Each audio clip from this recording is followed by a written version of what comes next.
Thank you, Prashant.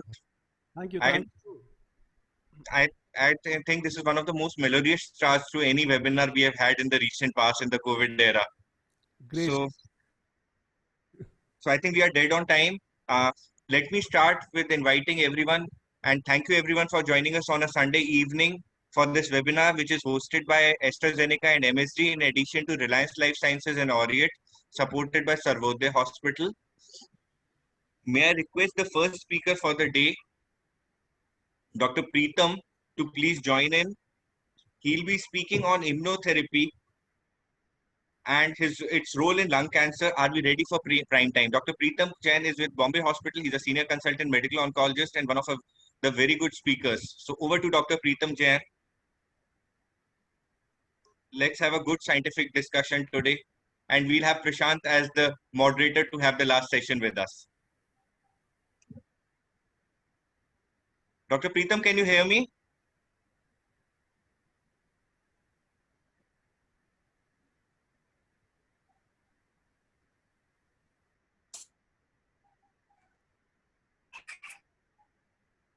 Hello. Yeah, Dr. Preetham. Hello, Dr. Sumant. Yeah, sir. Your slides are there. Can you hear us? Am I audible? Yeah, you are audible. Hello. Yeah, you are audible. Yeah. Yeah, you can please start. First, I think your net is a little slow. and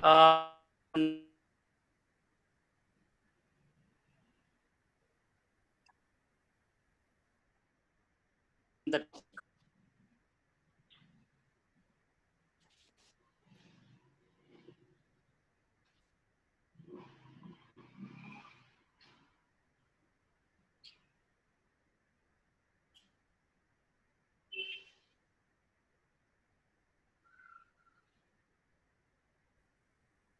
Dr. Preetham?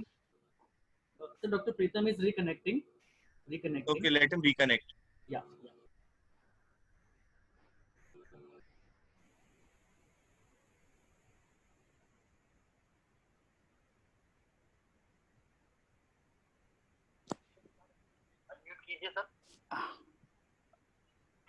unmute है ना अभी? Right, sir. Is that okay right now? Yes, sir. It's okay. Yeah, I'll start with this. Okay. Hi, good evening, everybody. The topic of my presentation is role of immunotherapy in lung cancer. So are we ready for this prime time? Next.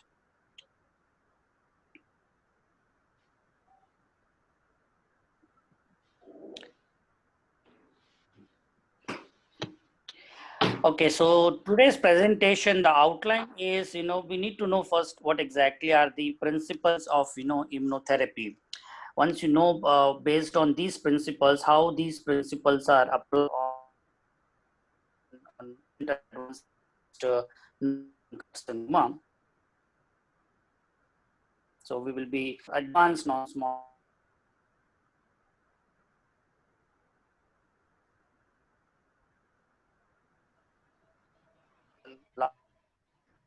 Dr. Preetham, you are not audible properly. Hello, Dr. Preetham.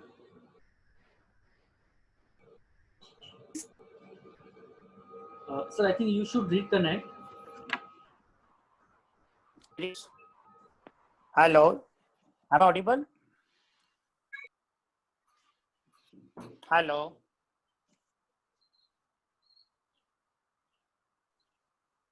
Hello.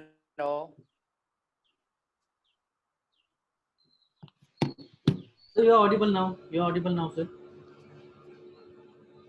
Ravindra? Yeah, sir. You're audible, sir. Now it's fine.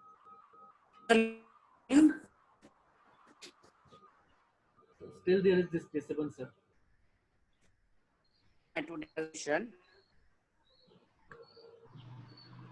So can you leave the meeting and reconnect again, sir?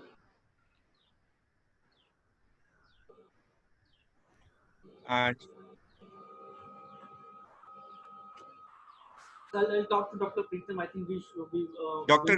Ravinder, while Dr. Preetham is having problem, can we have the next talk Sure, in the sir. meantime? Sure, sir. I think we can have Dr. Rangarao. I'll speak to him. Can I request Rangarao sir, can we have your talk while I think Preetham is having some trouble with his internet? Yeah, I'm ready. Can somebody, you want me to put the slides or you want Yes, me sir, please share your screen if you want, or if you want Ravinder, he'll do it for you as you wish. Right. I have put my slides, I'm sharing. Thank you, sir. Sorry for the trouble, sir. Not at all, not a problem. So good evening, friends. And while there's some technical hitch, so welcome to this session and thank you, Sumant and Dinesh, for inviting me for this talk here. So today we're going to talk about the immunotherapy in stage 3 non-small cell lung cancer, evidence and experience so far. We've been hearing about the role of immunotherapy in stage 4, all right, and we have seen immense benefit those who have used and for a long time. And this is something new, there was a gap in this particular stage, and that's what we're going to talk about.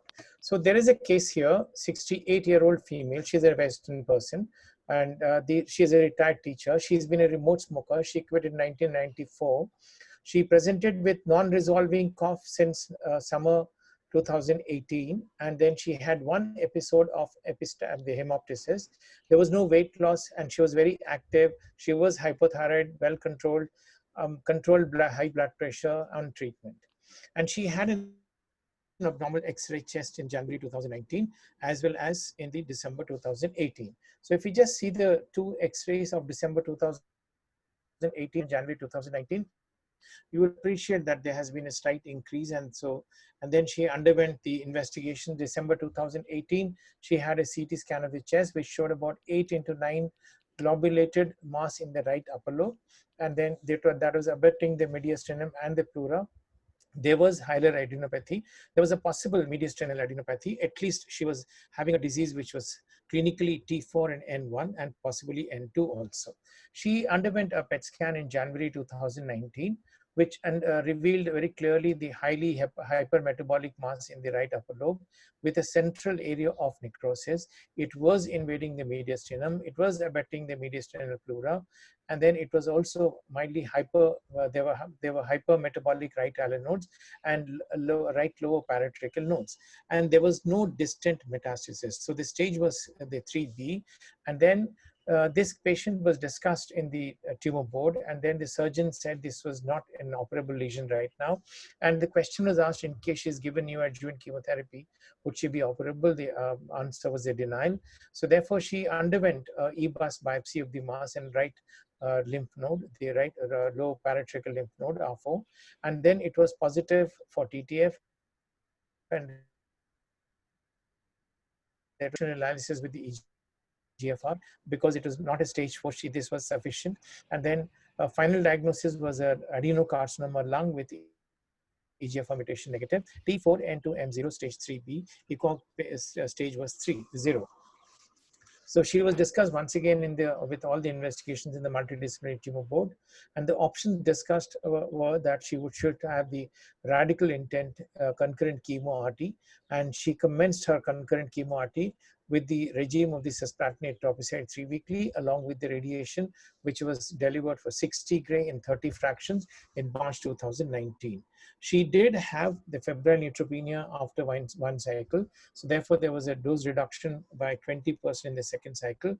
And the last delivered dose was in about, that was in the 18th of April, 2019. And then when the X-ray chest was done, you can see very clearly that the X-ray chest had shown more than 60% of regression in the right upper lobe. And so also in the CT scan of the chest, which was on the 4th of May, there was a decrease at almost 5.2 into 6.1, 5.4 centimeters. There's an interval decrease in the right halar node, and there was no evidence of a pathological mediastinal adenopathy nor any other lesion. So here the dilemma was, as per the standard care before this whole the trial had come in, the standard of care was surveillance, and we used to observe, and we always knew that such patients, when they are under observation, they would return back with the flare-up of the disease either locally or in the distant metastasis. The second option, as per the new trial that is specific, was the consolidation of the with the durvalumab for 1 year. So let's see this Pacific trial. What was that? So this was we know that consolidation immunotherapy after the concurrent chemoradiation after this trial has become a current standard of care. And how did it become? In this trial, the durvalumab was in the doses of 10 milligram per kg every 2 weeks for a period of 12 months was compared with the placebo. The randomization was in the ratio of 2:1. This was stratified by the age, the sex, and the smoking history. And the radiation, the post-radiation, it was given between 1 and 42 days of the concurrent chemotherapy. The immunotherapy was started within 42 days, as per the thing. The primary endpoint was the PFS, and by using the RECIST criteria. Secondary endpoints were the overall response rates, and then also the safety and tolerability, and so on. So now the results are very simply, very, very fascinating here. The durvalumab arm had at 1 year, they had 55.7% patients doing well. And then here almost 50% of the patients doing at 1.5 years. And then the median PFS which was the primary endpoint here, it was 17.2 in the durvalumab arm and 5.6, far ahead. And then therefore it became a standard of care in this thing. Now a new data has been published, which has studied till 3 years, and there also the benefit was maintained, 44% versus 57%. And if you see the median overall survival, which was not there in the previous publication, but now it has been seen that in the placebo arm it is about 29.7, and durvalumab it is still not reached. So that was an important indicator. And then the benefit, the curves still remain very separate till 3.5 years. And the hazard ratio was 0.69, which is very, very significant, and the confidence interval is very completely good. So coming back to our patient, on 9th of July 2019, she was initiated the durvalumab. After 4 cycles of the durvalumab, she had mild conjunctivitis. This is one of the simple problems that we do have, which is managed conservatively, and this is a very well tolerated drug. And otherwise, she continued to be in the partial response. And in January 2020, she had dizziness and seizure, and the MRI of the brain revealed solitary brain metastasis. And because the general condition of the patient was good, there were always options discussed. And then she underwent a resection of that lesion in the February 2020, and with a full neurological recovery. And she was continued at the durvalumab, and she continues to be in good response till date. So some of the questions do arise in this after the trial. Is it necessary that we should start the durvalumab within 42 days? And what happens if it is delayed, for example, in the COVID era, or whatever the reason is, if the patient was not well, can we start it after the 42 weeks or not? So we have some real-time data to prove it, yes. Is the benefit of durvalumab is histology dependent? It's not. It is not histology dependent, nor it is the marker dependent. We will see that in the data. And then we already discussed what is the ideal time to start within 42 days. Then the PDL testing, is it must or not? It is not at all necessary that PDL testing is required for this. Without PDL testing, one can proceed for the immunotherapy post CCRT. So when do we start the durvalumab? The first real-time data had come in from France. They had analyzed 591 patients, and these patients who were included in this, they all had unresectable stage 3 non-small cell lung cancer with no possibility to enter an ongoing clinical trial. They did not have any disease progression following 2 or more prior cycles of platinum-based the concomitant CTRT with a total radiation dose of 60 gray plus minus 10%. They had to have been in the performance status 0 or 1. And then this particular thing was within 52 days was not necessary. The patients did join after this also. So the RECIST response was evaluated. Almost, almost touching 79% had the partial response, 15.2 had the stable disease, and 6.3% had the complete response. The median interval between the end of the CCRT and the durvalumab for 161 patients, it was more than 42 days for almost 40% of the patients. So this is something to be understood and clearly. So that answers the question, can we start after 42 days? This is a vehement yes, that even if you can start. Now let us see how the results are. So as of September 2019, the data was available for 360 patients. And you can see that that the 74% patients had disease control rate as before, I think, which is almost comparable completely to the Pacific data here.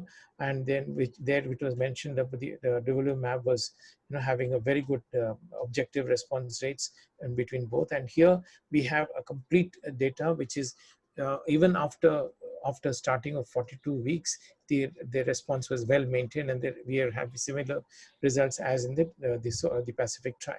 So the responses were as similar as that. So therefore, and then the next question in this trial which was asked was did it change if the patients had PDL positive more than 25 and less than 25? And you can see both the curves are this side, and then though there's a slight difference in them, but both of them are significantly good for the durvalumab. So one can give without any the PDL1 testing, and one can argue that yes, if we have a PDL1 testing, we may know better, but it really doesn't make difference. And then in the all other conditions, in the EGFR positive, though it was better, but it is crossing the midline. So, and the other important message was that while the patients were on durvalumab, did they develop any new metastasis? If you see the placebo group and the durvalumab in the trial, the brain lesions were less, significantly less, 6.3 versus 11.8% in the control group, placebo group. And that is true for all other sites, any sites. It's almost 11% less, which is a very significant thing. That means it not only gives a better overall survival, better PFS, and also it decreases the incidence of distant metastasis in this patient. I think that's a real good advantage in this. So this is a major breakthrough in many years, and all eligible patients post CRT who have responded well in stage 3 should be considered for the durvalumab consolidation. And thank you very much for this. And then these are all the things. And thank you. Any questions, I'll be very happy to take on.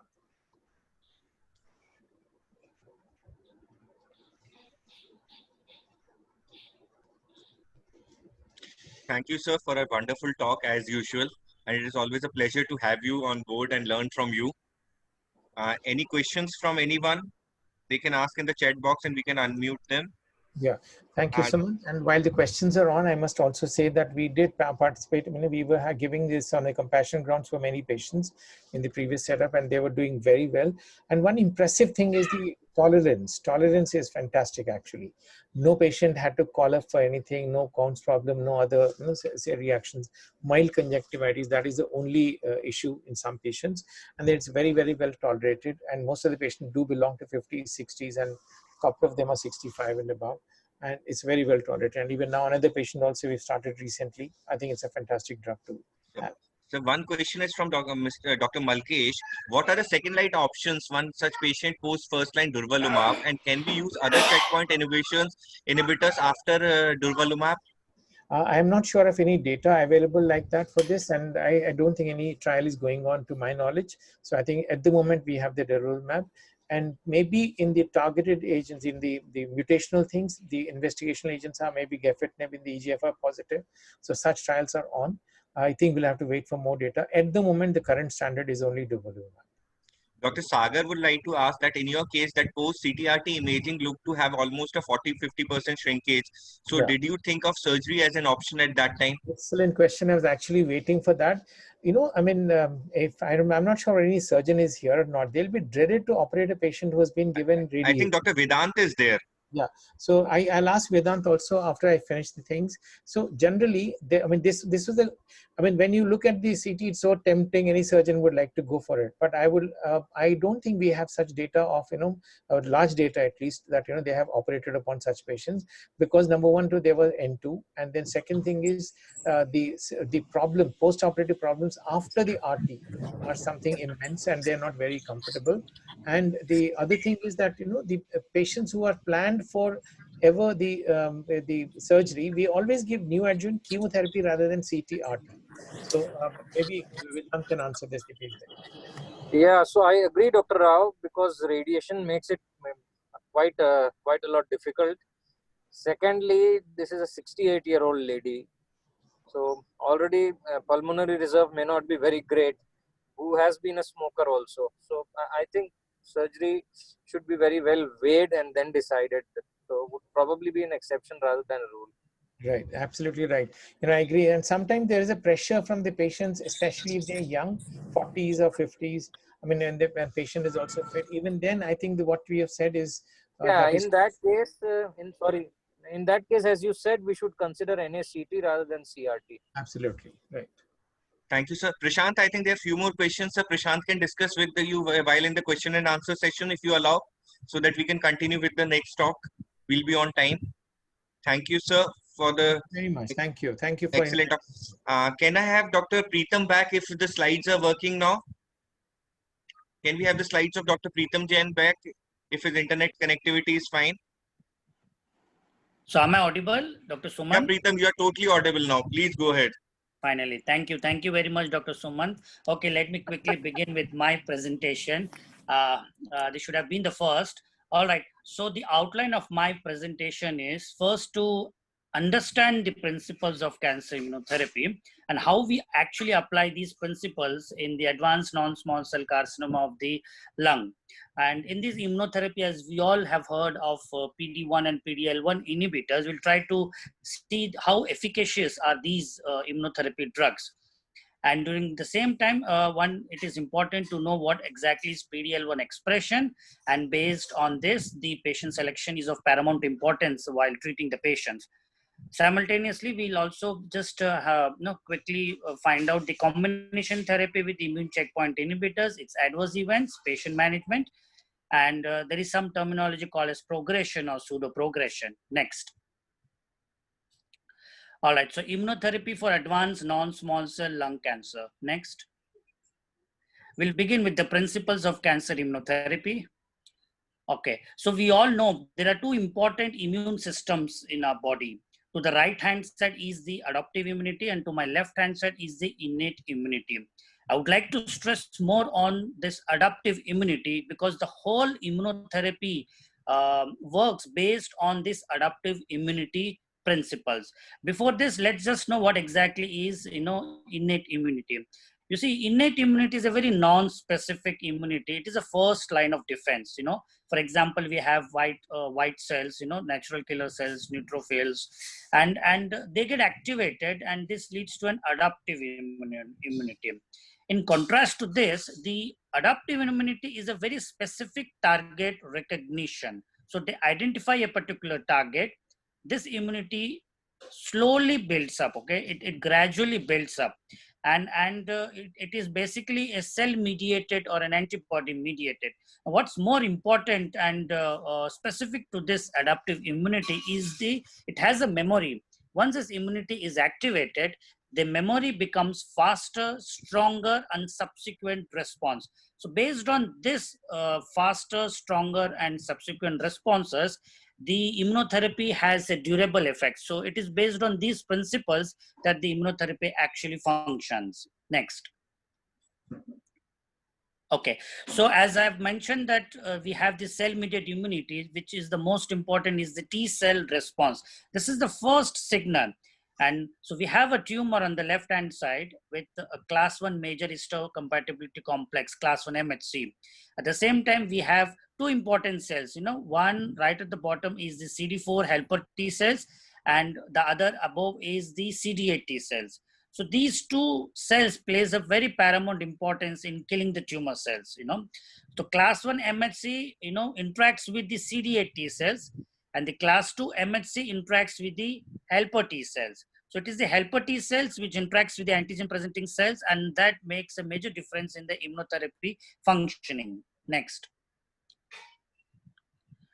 Okay, so these are the responses that we actually are getting from the T cells. These are second signals. Okay, now imagine you're driving a bike. Okay, so to drive a bike, you need an acceleration and you need something to apply the brakes to stop the bike. Similarly, when the T cells gets activated, so for the activation, we need an activating signals.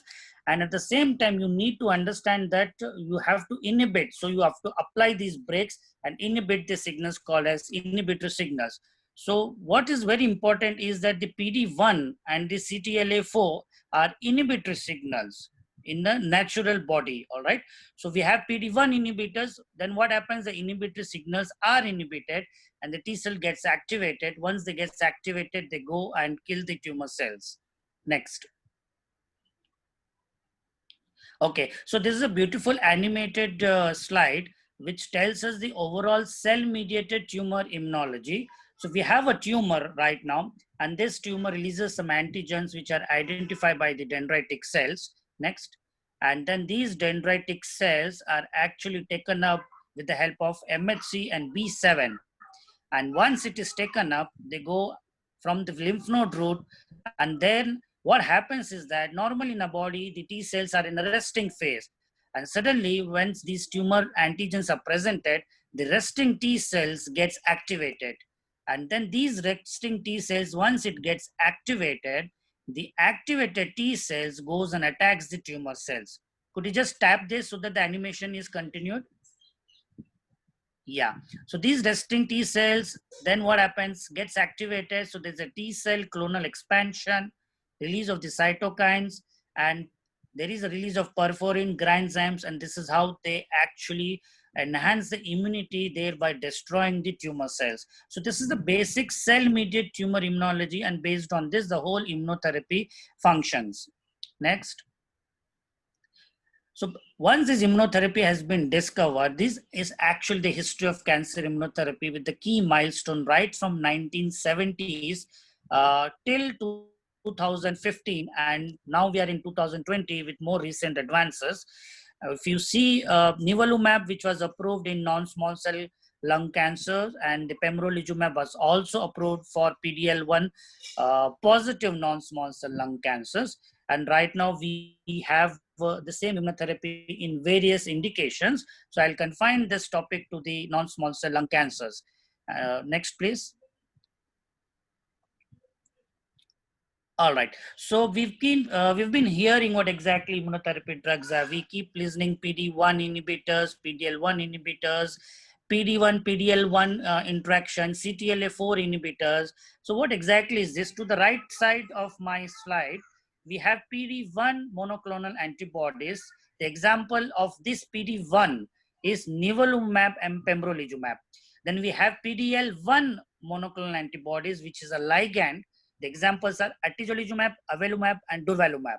To the left-hand side, we have the CTLA-4 monoclonal antibodies. The examples are ipilimumab and tremelimumab. All right. So this is the basic of all the immunotherapy drugs under which the mechanism of action has been classified. Once again, PD-1 is an inhibitory signal. So I have to inhibit this inhibitory signal, release the break of the immunity cycle, and then the immunity gets enhanced. So in immunotherapy, what happens is that your immunity is getting enhanced, and then those immune cells goes and attacks the cancer cells, thereby giving us the durable responses. Next slide, please. Okay, so let's begin with the first immunotherapy drug that we got discovered in lung cancer is the nivolumab versus docetaxel, and this was actually the trial went on in a previously treated advanced non-small cell lung carcinoma. These were phase 3 trials. So the name of these two trials are CheckMate 017 and CheckMate 057. So most of these patients were stage 3B, stage 4 non-small cell lung carcinoma. Both squamous and non-squamous were enrolled in these clinical trials. The squamous was CheckMate 017 and the non-squamous was CheckMate 057.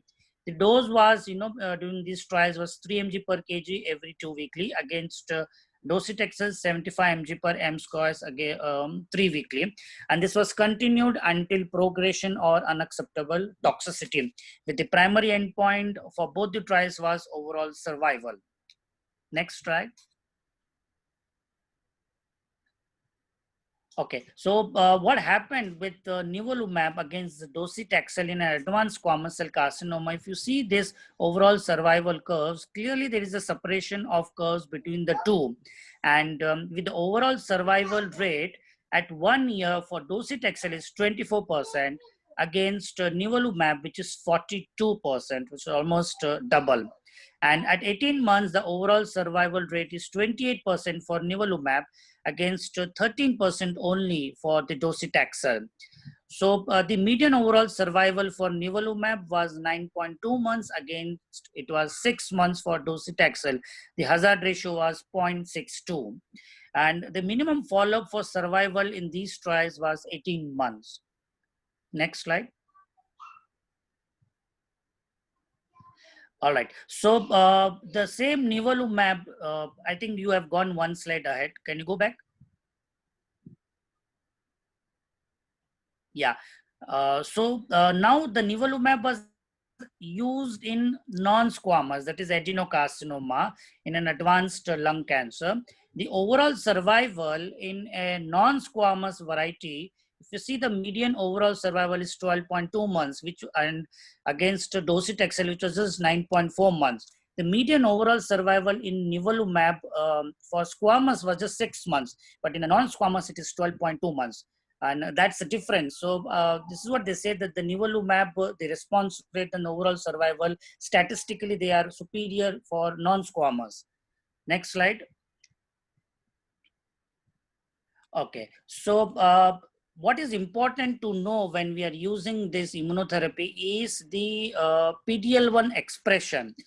So they had classified this PD-L1 expression as 1% and more than 5% and more than 10%. The higher the PD-L1 expression, the better is the overall response rate. If you see here that the PD-L1 expression, if it's more than 1% in a squamous, it is 18%. In a non-squamous, it is 30.9%. If it's more than 5%, it's 21% in squamous, and it's 35.8% in non-squamous. And if you see, if the PD-L1 expression increases further, like if it's more than 10%, then the response is for squamous is not much different, it's still 19%. But if it's non-squamous, it goes to around 37.2%. So they say that the higher the PD-L1 expression, the better is the overall response rate. Similarly, even for pembrolizumab, the PD-L1 expression they have classified as 1 to 49% and more than 50%, which I will be coming across in the next slides. Next slide. All right. So it's the same as mentioned, that the nivolumab in squamous cell lung cancer has a survival benefit based on the PD-L1 expression. Once again, the higher the PD-L1 expression, the better is the response rate, and then the median overall survival is also increasing. Next slide.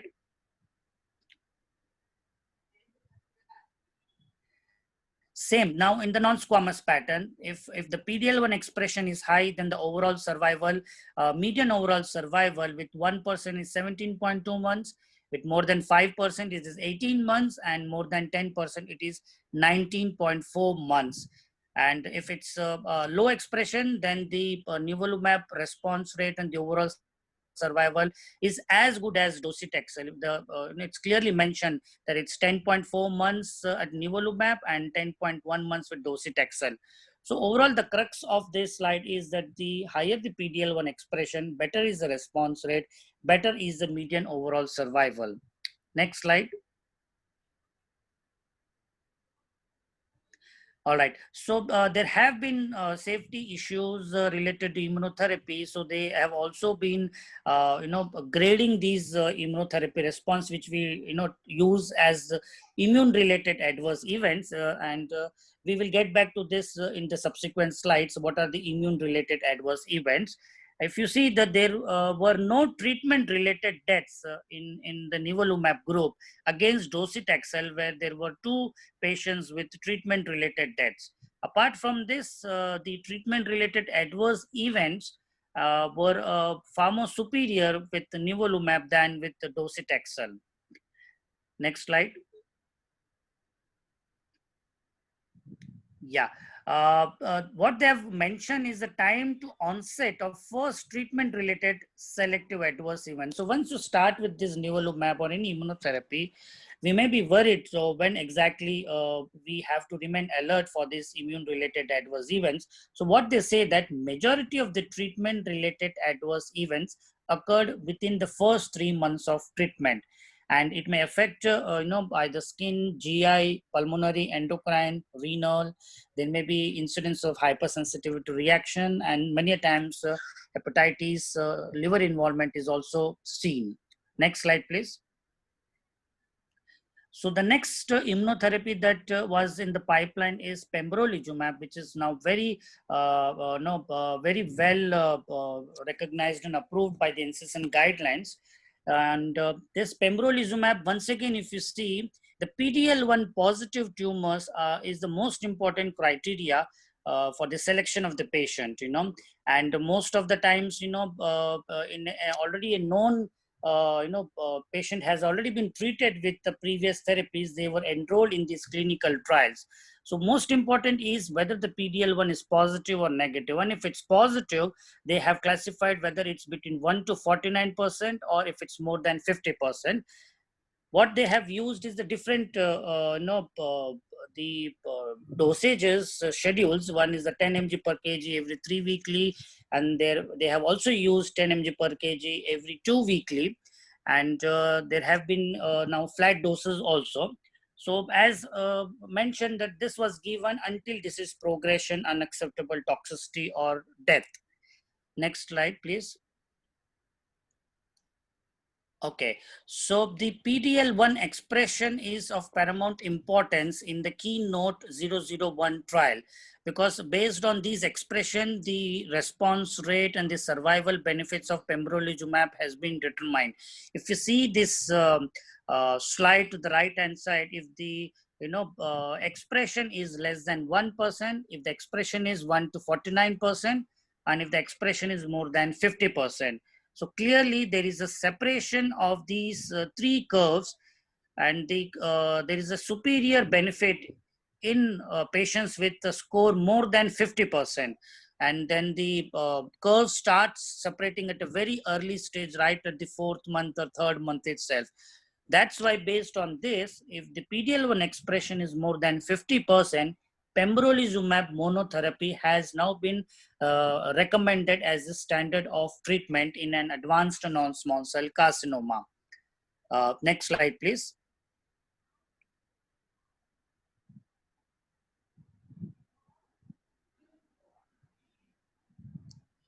All right, so this is what they have compared the pembrolizumab versus docetaxel in a previously treated PD-L1 positive advanced non-small cell carcinoma of the lung. So it was a locally advanced metastatic lung cancer where the PD-L1 expression was determined with the total tumor proportion score with more than 1, and a good performance, no brain metastasis. The different dosages were 2 mg per kg every 3 weekly for 24 months against 10 mg per kg every 3 weekly for 24 months, and the docetaxel was the standard 75 mg per m square every 3 weekly. And in both the PD-L1 tumor proportion score was more than 1%. In more than 50% of the population, the PD-L1 was positive. Next slide. So based on this, the KEYNOTE trial says that the overall survival for the PD-L1 tumor proportion score more than 50% is, the median overall survival is 14.9 months with the dose of 2 mg per kg, and it's 17.3 months at 10 mg per kg. This immunotherapy is against docetaxel, where it gives a survival of only 8.2, which is almost, so the immunotherapy benefit has almost doubled in terms of its overall survival months. And the hazard ratio is 0.54 and 0.50. The p-value is statistically significant, especially at the 10 mg per kg. Clearly, you can see the separation of the curves with the survival benefit of pembrolizumab at 10 mg per kg against 2 mg per kg against docetaxel. Next slide.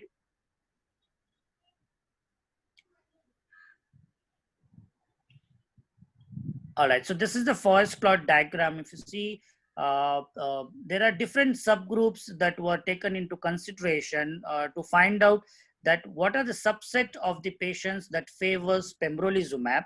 right from the top, overall, it favors pembrolizumab. Both in males and females, it favors pembrolizumab.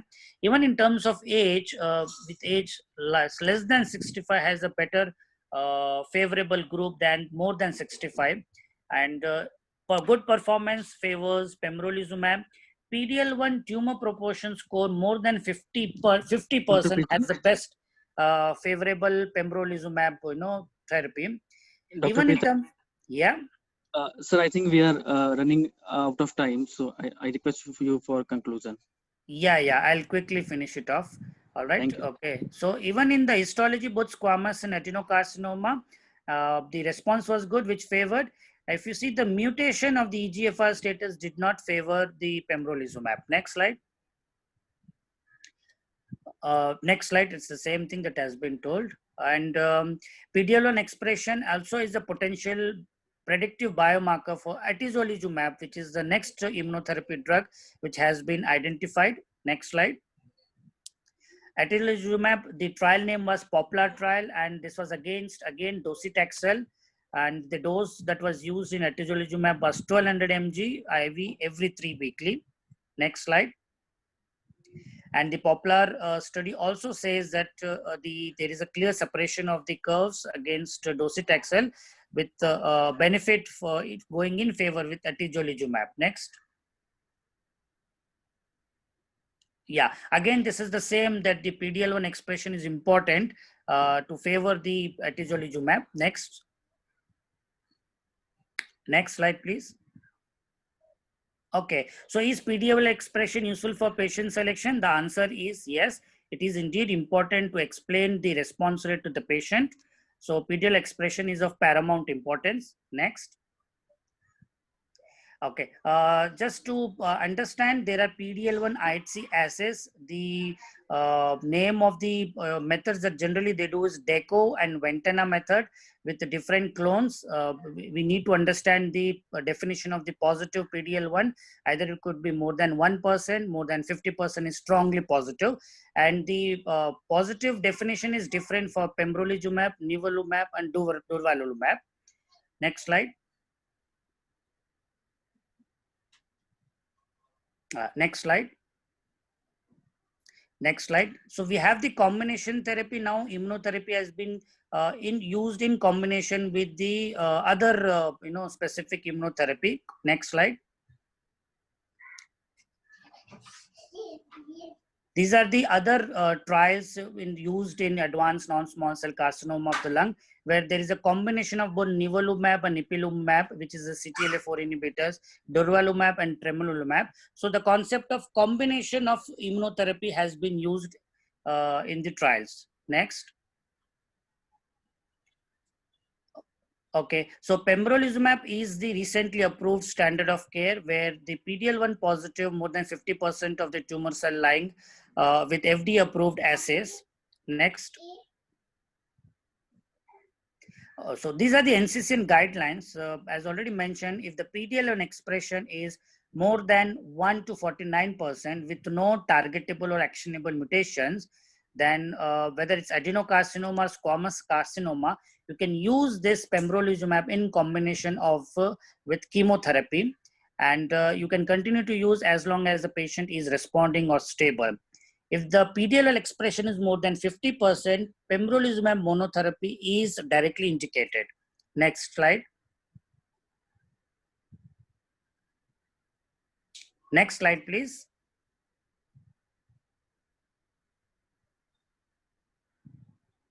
Okay, these are the different upcoming phase 3 trials.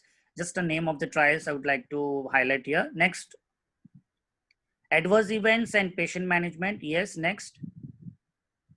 All right. So in short, because these immunotherapy drugs, they enhance your immunity, the side effects are, they mimic an autoimmune diseases. So there is inflammation everywhere. So you have uveitis, iritis, all the hypothyroidism, hyperthyroidism, adrenal insufficiency. There may be pneumonitis. So all itis, inflammation of any organ of the body, can get affected, and they mimic autoimmune like diseases. Hence, to treat this, we use steroids as a part of the treatment of immunotherapy related adverse events. Next, please. This is the dermatitis that has been documented with immunotherapy. Next slide. And next slide. It's the same thing. So toxicity management, they say you need to check the thyroid function test, CBCs and LFTs regularly, maybe once in every 6 to 12 weeks for 6 months post-treatment in all patients who receive this immune checkpoint inhibitors. Sometimes the hormonal levels needs to be checked, ACTH and cortisol levels. Corticosteroids are usually effective to reverse the immune-related adverse events and associated with these agents. Next slide. Next slide. I'm coming to an end. Okay, there is something called as progressions or pseudo progression. Next slide. Yeah. So what exactly is this pseudo progression, which is an uncommon event? Many times once you start the immunotherapy drugs, the tumor size for a transient period increases in size. All right. Once you start of the treatment, there is an activation of the tumor cells, the T cells, and these T cells enters or infiltrates the tumors. During this period, there is a transient phase that there is an increase in the tumor size. This should not be confused with the actual progression. If the patient is asymptomatic, stable, only if there's a radiological progression, then we need to continue with the immunotherapy drugs. And as we continue with time, the activated tumor cells decreases, the T cells increases, and this produces a long lasting effect, which is called as a durable effect. Next slide. All right, so that's my conclusion. PD-L1, PD-1 inhibitors, different immunotherapies have now been recommended in non-small cell lung carcinoma. Based on these principles, we have to start using in this prime time. Immunotherapy is definitely a great therapeutic armamentarium for lung carcinoma. With this, I would like to conclude my topic. Thank you very much. Thank you, Dr. Preetham. It was a lovely talk, and we are very sorry you had so much glitches in the connectivity in the starting. So No, we it's had a delay. Okay, can I request the next speaker without any delay? We have Dr. Sajjan Rajpurohit, who requires no introduction, one of the finest speakers, and he'll be speaking on what is the ideal strategy of managing a EGFR positive non-small cell lung cancer. So moving away from the injectables back to tablets, may I request Dr. Sajjan, and it's always a pleasure to hear him out.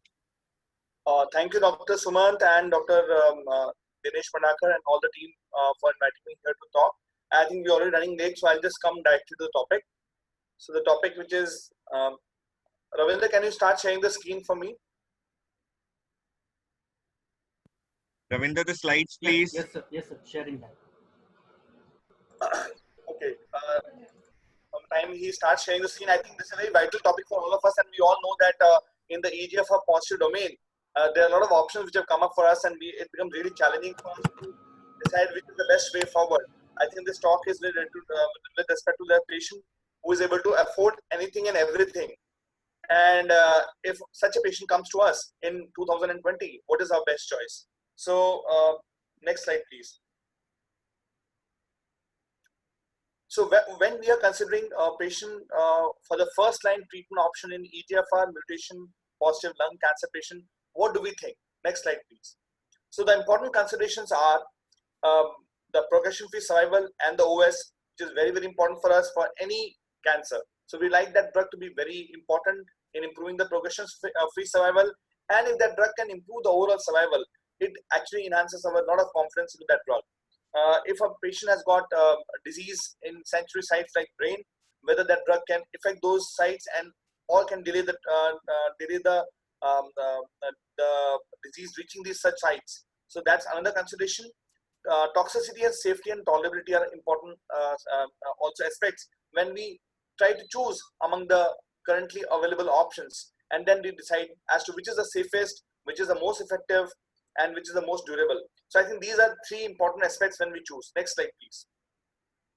So we know, all of us are aware that the current options are either we use first generation or second generation TKIs monotherapy, and then we switch on and go to osimertinib on progression, or we could choose from the newer trials which we found that TKI plus chemotherapy might be a very good effective regimen, especially in resource constrained settings, or also using chemotherapy along with VEGF inhibitors and TKIs, a triple combination that can also be explored.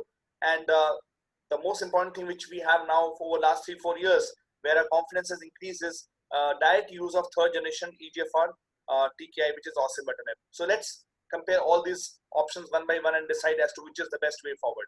Next slide, please. So coming to first and second generation EGFR TKIs, and over the last 15 years, please go to next slide. We have been seeing these slides. So we know that IPASS was a landmark trial, and then we found that Gefitinib was much better than chemotherapy alone in EGFR positive lung cancer patients on the subset analysis. Otherwise, it was a non-selected population. But when we found that it was 9.5 months versus 6.3 months, and then we had other trials on Gefitinib, and then we went on to Alertinib. We had trials like Optimal, Eurotech, Ensure, and Torch, where we found that progression-free survival could improve from chemotherapy, which was around 6 months, to a tune of 11 to 12 months. And then we got second generation drugs like Afatinib. We had LuxLung-3, LuxLung-3 and LuxLung-7, which showed that we could push again to the boundaries of PFS of around 11 months. And then we got another drug which was Dacometinib, which showed better results but higher toxicity, and PFS was in the tune of 14.7 months. So this was which happened with the progression-free survival. So the range of PFS had been from 9 to 15 months with the first and second generation TKIs with variable toxicity, as well as some differences in their efficacy in Asian versus non-Asian population. Next slide, please. So FLAURA was a landmark trial which opened the door for a new drug, which is osimertinib, and also established as one of the standard of care in the first line treatment of EGFR mutated advanced non-small cell lung cancer. Next slide, please.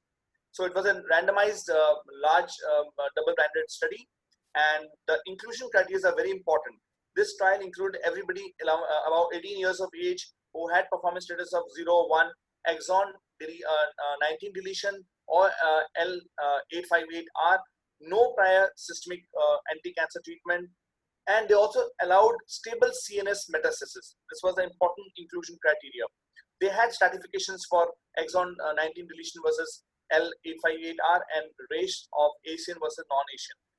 Randomization was equal, 1:1, osimertinib versus standard of care, which could be either Gefitinib or Alertinib. And this one done for response value.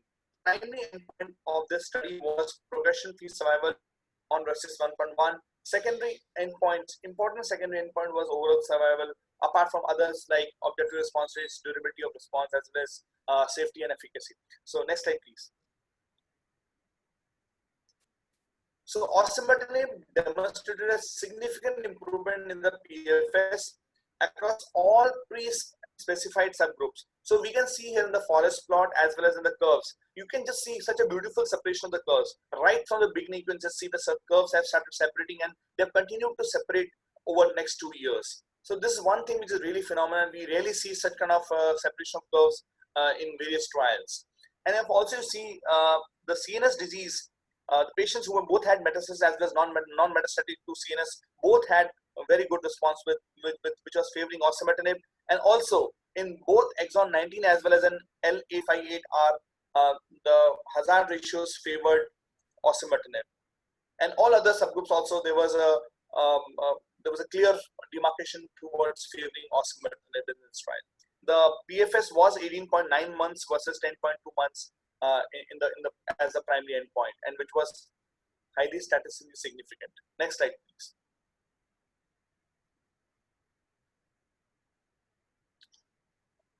Next slide, please.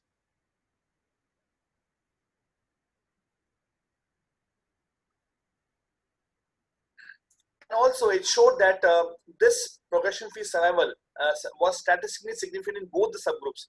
In the patients who had known or treated CNS metastasis, also the hazard ratio was 0.47, and patients who had no CNS metastasis, also the hazard ratio was 0.46. And in the patients who had no metastatic disease, the PFS was very high. It was 19.1 months compared to 10.9 months versus 15.2 months and 9.6 months in the patients who had CNS metastasis. So CNS progression events also happened only in 6% of the patients in the osimertinib arm compared to 15% patients who had gefitinib or erlotinib. So not only there was a better control of previously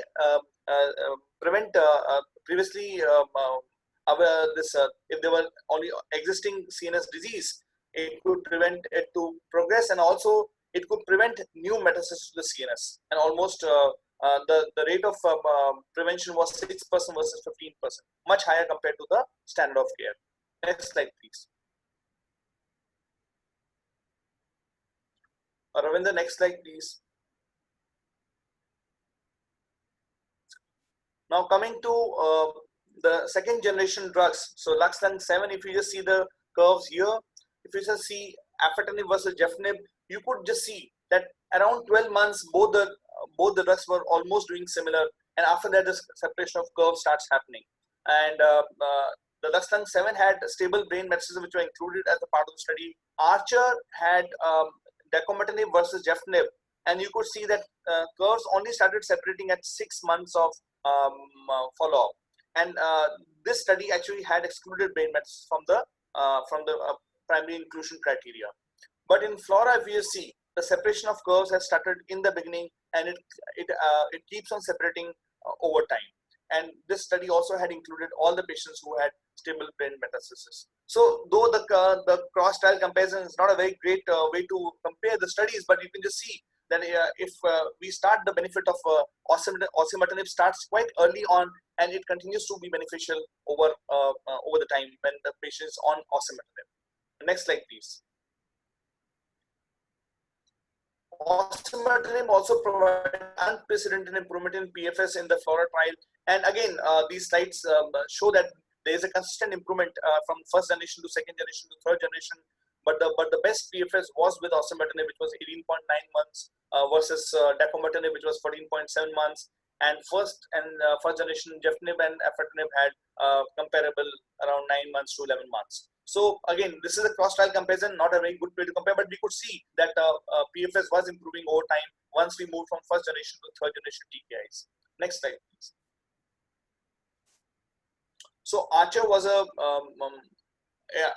it was a double-blinded, but it was not a double-blinded trial, but it was a randomized trial, and there was no CNS mets patients which were included. So these are some of the lacunae with this study, but otherwise it was a very good study. The large number of patients were enrolled. 452 patients were enrolled, equally randomized to dacometinib versus gefitinib, and the PFS was the primary endpoint, and second endpoint was OS. And again, the stratification was done for patients of Asian versus non-Asian, and exon 19 versus 21. Next slide, please.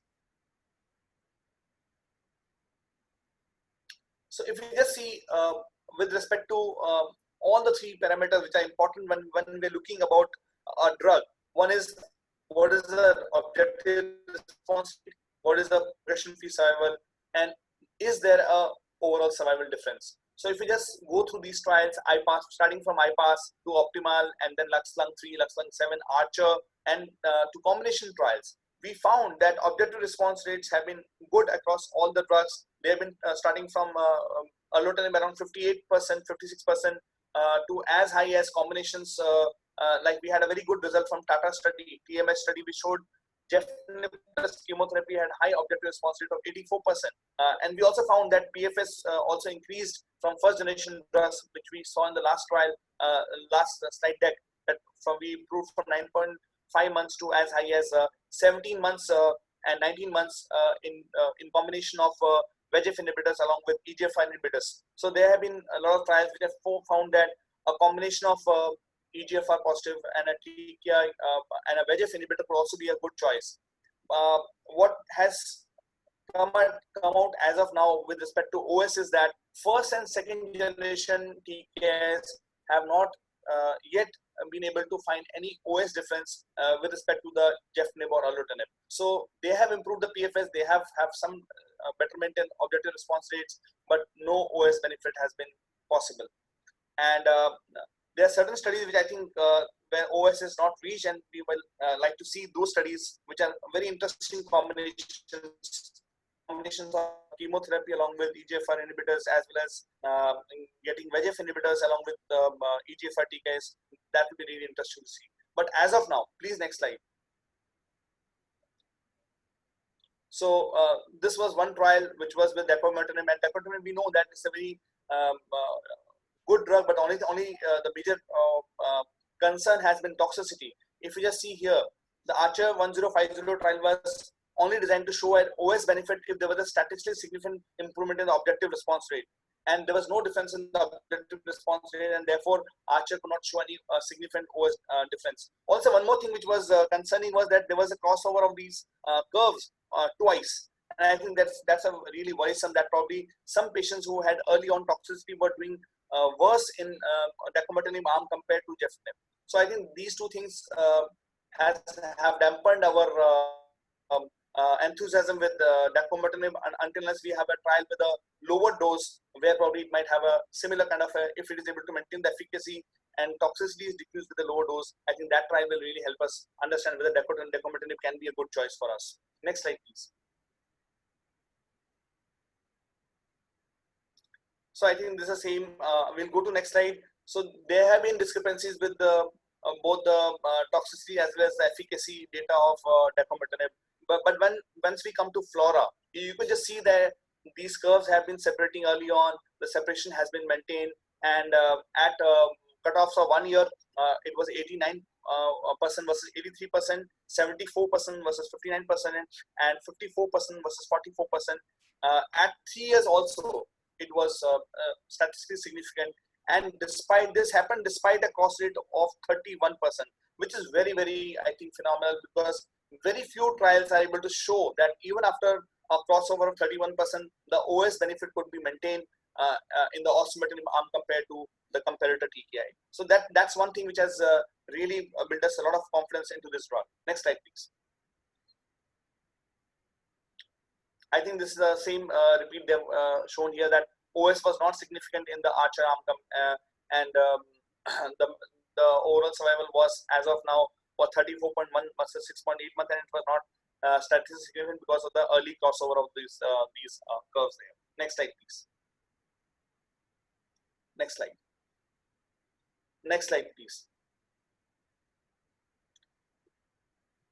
Again, the data with CNS progression-free survival, we found that in the patients who had CNS metastasis, also they did favorably better in the osimertinib arm compared to the standard of care, and hazard ratio was 0.48, and the median PFS was not reached in the osimertinib arm compared to the standard of care, which was 13.9 months. Next slide, please. Safety-wise, it has been found to be a good drug, and the median duration of exposure to osimertinib was 20.7 months compared to EGFR TKIs, which are only 11.5 months. And if you just see the grade 3 drugs, drug-related side effects, osimertinib, only 18% patients had grade 3 side effects. The most important side effects were diarrhea, rashes and acne, anorexia, some degree of stomatitis, and increase in the AST and ALT. Compared to this, 29% of patients in the EGFR TKIs had grade 3, grade 4 side effects, and most of these side effects were rashes or acne, diarrhea, ALT and AST increase, anorexia, as well as paronychia and skin changes. So compared to the first generation TKIs, osimertinib had a much better safety profile, and the drug-related side effects were much less compared to the first generation TKI. Next slide, please. So if I just to summarize, you could just see here. So a drug, the kind of toxicity will be evident based upon how many patients had to discontinue the drugs. So if we just see for afatinib, the grade 3 toxicity was 49%, and discontinuation rates were 8%. If you go to Archer 1050, almost 88% patients had to have discontinuation, 78% temporary and 10% permanent discontinuation, and grade 3 side effects were very high in the tune of 63%. But if you come to Flora, permanent discontinuation was 13%, and the grade 3 side effects were only 34%. And the chemotherapy arms also, the drugs where we have used chemotherapy along with Gefinib, also had grade 3 effects, which were almost 75 to 88%. In the bevacizumab plus erlotinib, again the discontinuation rates were quite high. 19% had to discontinue in the erlotinib due to adverse events, and 29 in the bevacizumab also due to adverse events. So I think we are learning to understand as to which is the best combination if you have to give a combination.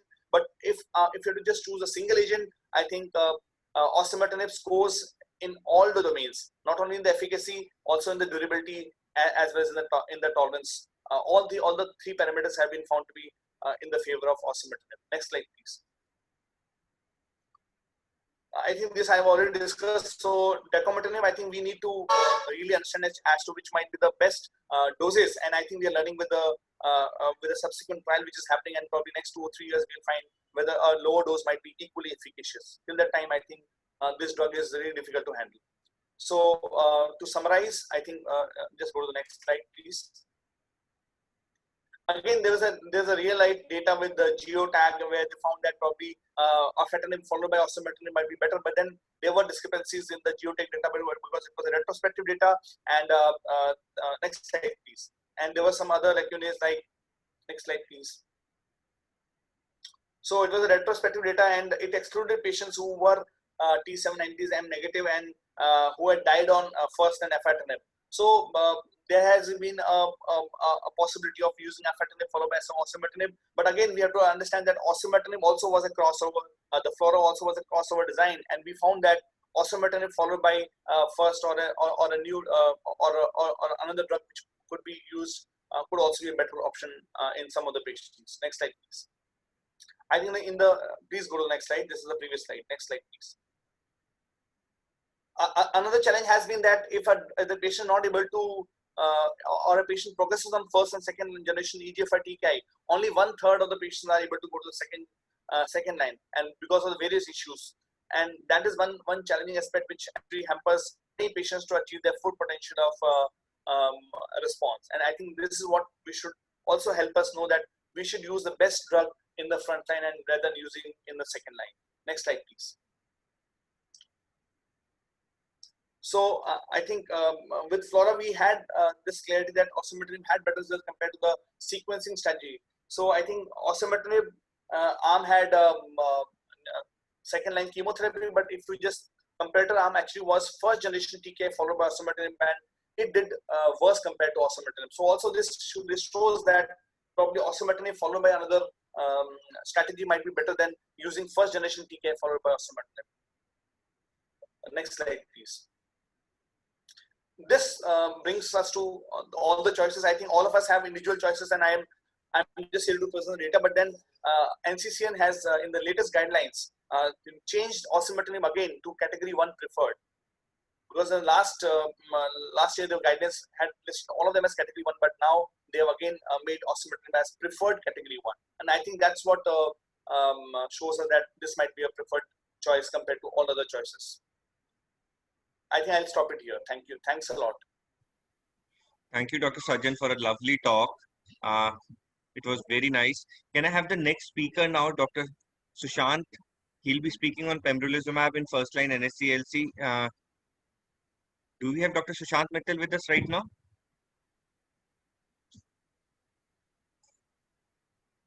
Ravi, can we have his slides? Yeah, I'm here. Hi, Sushant. Good evening. Hi, good evening. Good evening, everyone. So thank you, organizers, for giving me this opportunity. Topic given to me is the role of pembrolizumab in first-line metastatic non-small cell lung cancer. Next slide, please. Dr. Jain has already made my job easy, and Sajjan has also talked about my initial few slides. Ravi. Next slide. Next slide. So lung cancer burden, next slide. Next slide. So we know that lung cancer is one of the most common cancers in our OPDs, and amongst the male patients, head and neck cancer and lung cancer are the most common. Next slide. The incidence is also rising. It is the fourth most frequent among new cancers and third highest mortality cancers in India. The first being breast and then is head and neck cancer. Next slide. So stage-wide distribution, majority of us see stage 4 patients, and as seen in this pie diagram also, 85% of the patients are stage 4 when they present to us. Next slide. So lung cancer survival is largely linked to the stage at diagnosis. Higher the stage, lesser is the survival. Next slide. So the changing treatment landscape and medical unmet need in non-small cell cancer will be shown in the next slide. Next slide. We all know that we have three main ways of treating the lung cancer: chemotherapy, which is the standard of care; targeted therapy, EGFR, ALK, ROS, CMET, BRAF, everything is available to us. EGFR, Sajjan has already discussed. Immune checkpoint inhibitors, which is the hottest topic right nowadays, and Dr. Jain has briefed upon it. Next slide. So milestones in 1948, it was the nitrogen mustard. Gradually, we came along the first generation chemotherapies with cyclophosphamide, vincristine, methotrexate. Then the second generation chemotherapies, which were cisplatin plus vinblastine, etoposide, mitomycin, ifosfamide. In 1986, an approval for carboplatin was given. And then came the third generation chemotherapy agents, such as vinorelbine, nab-paclitaxel, docetaxel, and gemcitabine. And to the present date, in 2017, we had the approval for immunotherapy agent, that is pembrolizumab, as monotherapy in first line and second line. Next slide. So the overall survival, we all know that median survival is 8.5 months for squamous and 10 months for non-squamous. And for most patients who do not have genetic aberrations or PD-L1 protein expression, treatment options are limited to cytotoxic chemotherapy with poor survival treatment outcomes. Next. So targeted therapy is a type of cancer treatment that uses drug designed to target the cancer cells without affecting the normal cells. And these therapy do not work the same way as traditional or standard chemotherapy. Because of their targeted actions, these drugs have effect on the cancer cells and mostly leave the normal healthy cells alone. And that's why patients do prefer taking these targeted therapies. These work by blocking the cancer cells from copying themselves. This means that they can stop the cancer cells from dividing and making new cancer cells. Next slide. As we have discussed by the previous speakers, we have sensitizing EGFR mutation positive first line therapies, AFA, Arlo, dacometinib, geftinib, osimertinib. ALK rearrangement positive patients, we have alectinib, brigatinib, ceritinib, crizotinib. MET, we have capmatinib, crizotinib. We have ROS1, ceritinib, crizotinib, entrectinib, and BRAF, we have dabrafenib, trametinib, and anti-RK gene fusion gene, laractotinib, and entrectinib. Next slide. So in EGFR positive, this I like to skip. Sajjan has discussed in detail. Next slide. ALK translocation, we know that we started with crizotinib, followed by ceritinib, then came alectinib, brigatinib, and ALEX trial alectinib was better than the crizotinib. And now we have lorlatinib in second line and third line, and I think hope soon lorlatinib will come in the first line as well. Next slide. So topic for today is pembrolizumab and innovative immuno-oncology treatment options. Next slide. So as we all know that by inhibiting the PD-1 receptors from binding to its ligands, pembrolizumab reactivates tumor-specific cytotoxic T cells in the tumor microenvironment and reactivates anti-tumor immunity. Next slide.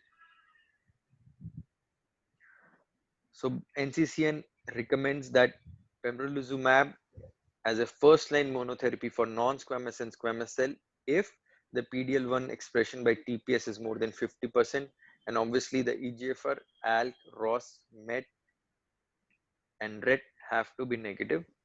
The driver mutations have to be negative, then only we can give pembrolizumab.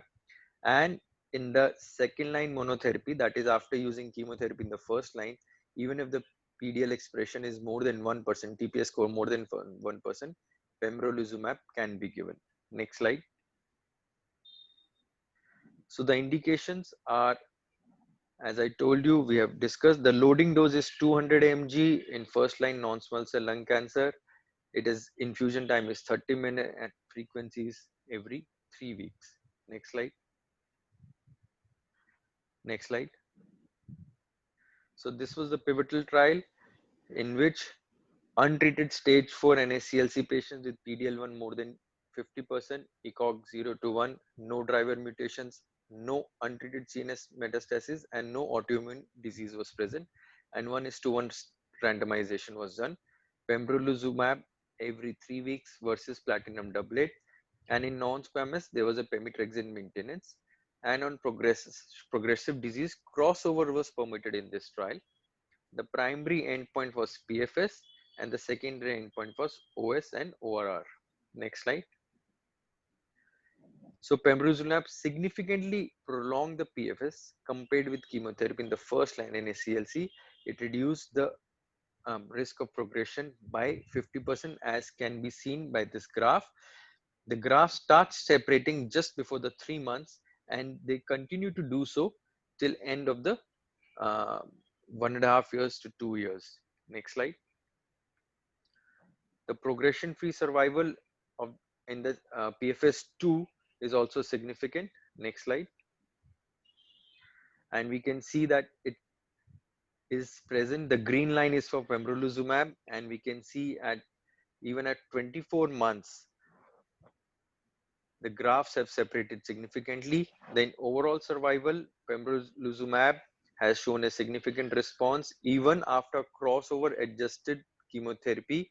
Pembrolizumab has shown an overall survival benefit. Next slide. The updated overall survival, we can see it is at 2 years, it is 51 versus 34%, and it continues to do so even at the end of 3 years. Next slide. So overall response rates was quite significant. It was to the tune of 45% in pembrolizumab versus 30% in chemotherapy arm. Next slide. And in the crossover also, patients benefited with immunotherapy arm. Next slide. So overall response rate at the end of 2 years, that is approximately 35 cycles, there was partial response of in 28% of the patient, and duration of response has not been reached till yet. Next slide. Next slide. We all have used immunotherapy, and pembrolizumab versus chemotherapy, we know that the side effect profile favors immunotherapy. I don't think many of us would have seen any major side effects because of pembrolizumab. The grade 3 and 5 side effects with immunotherapy are very less. Next slide. The immune related, the most common is hypothyroidism, which is not life threatening, which does not decreases the quality of life and is easily manageable. Rest of the side effects such as hyperthyroidism, pneumonitis, skin reactions, infusion reactions are easily manageable. Next slide. So as we are talking about stage 4, so obviously quality of life in metastatic disease is much more important, and we can see that with immunotherapy, pembrolizumab versus chemotherapy, the quality of life is maintained and patients are having a better quality of life. Next slide. So time to deuteration of the composite of the cough, chest pain and dyspnea is also better. That is a purple line with pembrolizumab. The graphs are separating till the end. Next slide.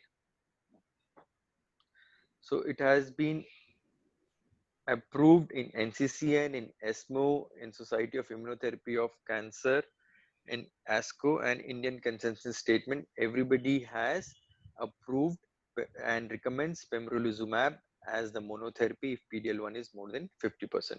Next slide.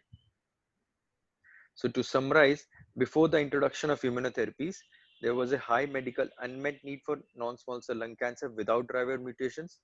Pembrolizumab significantly reduced the risk of progression and death compared with standard of care of chemotherapy.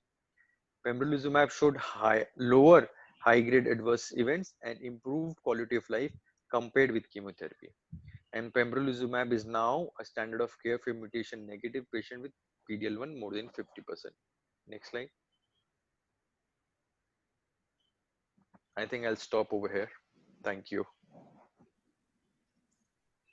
Thank you, Dr. Sushant, for an elaborate and a wonderful talk.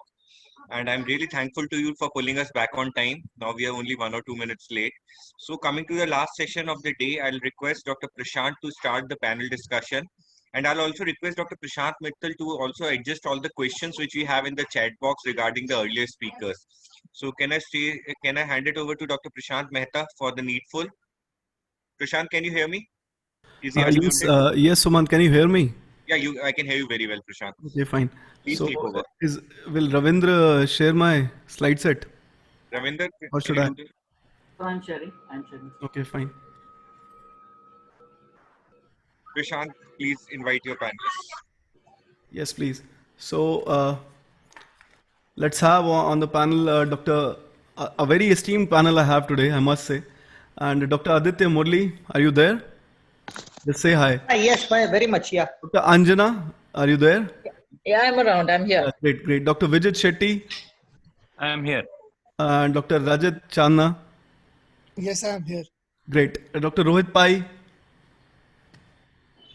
Dr. Rohit Pai, are you there? Rohit. Okay. So I think probably he's not there. Dr. Rohit Malde. And Dr. Ashay. Dr. Preetam. Yeah, hi, I'm there. Yeah. And Ashay and Rohit Malde, are they not there? I'll just ask. Yeah, just find out. So they can probably join in later. They are getting problem to unmute. So next slide, please.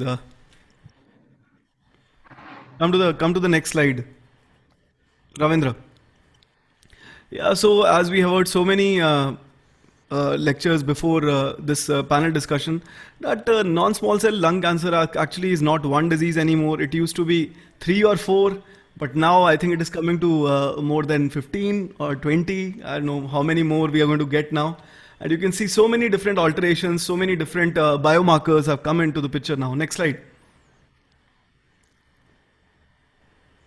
So this is for the panel. So this is a 68-year-old gentleman.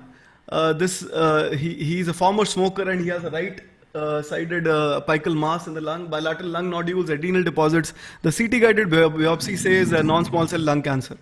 So let's come to Dr. Aditya. So Dr. Aditya, what tests would you like to do for this patient? So definitely to start with, I would order a immunohistochemistry panel to sort of find out what type of non-small cell lung cancer this is. Is this a squamous cell or is this adenocarcinoma?